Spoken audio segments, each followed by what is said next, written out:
Bu videoni olishdan oldin bitta narsani aytay. Bu video olishdan maqsad birovga yaxshi ko'rinish yo o'g'il bolalarga yaxshi ko'rinish emas.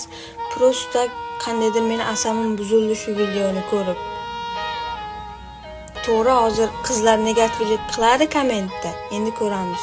Bu yog'ini ketdik. Instagramda video ko'rib o'tirsam, bittasi chiqibdi. Bitta bola endi qizga savol bergan, Rossiyada ishlab yurgan bolaga turmushga chiqarmidingiz deb. Qiz befam ana shu video ko'rib shunaqangi asabim buzildi. Turib olganda o'zi Rossiyada 200-300 dollarga yursa, u puli meni rasxotimga ketadi, uydagilargami yo o'zigami? Sen kimsan? Qaysi bet bilan rasxot so'raysan? Qaranglar.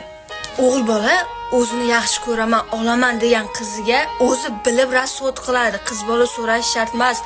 Qaysi kalla bilan u xachu, bu xachu deb so'raysizlar, qizi bet bormi? Ayrim qizlarga tegishli, musofirdagi bolalarni gapirib chiqqan qizlarga tegishli. U musofirdagi bolalar dadasini, ayasini puliga yurmaydi, o'zi mehnat qilib, mayerda mehnat qilib puliga yuradi. Shunaqangi asabim buzildi shu qiz gapiga. Yana bittasi chiqqandi. Men oyiga shuncha rasxot qilaman, Rossiyada ishlab yurgan bolalar meni rasxotimni ko'tara olmaydi. Sen o'zi oyiga rasxot qilasanmi degan savol meni qiynaydi. Qizlar erkak kishining omadi bilan o'ynashib bo'lmaydi.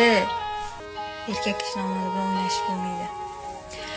Qarochi, musofirdagi bolalar, Rossiyadagi bolalar bu miyasi bilan qonuniy ajrashgan qizlarni gapiga anoqmanglar, e'tibor bermanglar. Addushi sizlar yurakdasizlar. Addushi.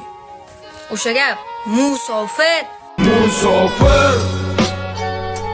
dardini bekitadi, ichiga yutadi uning sho'g'ir. U sog'inadi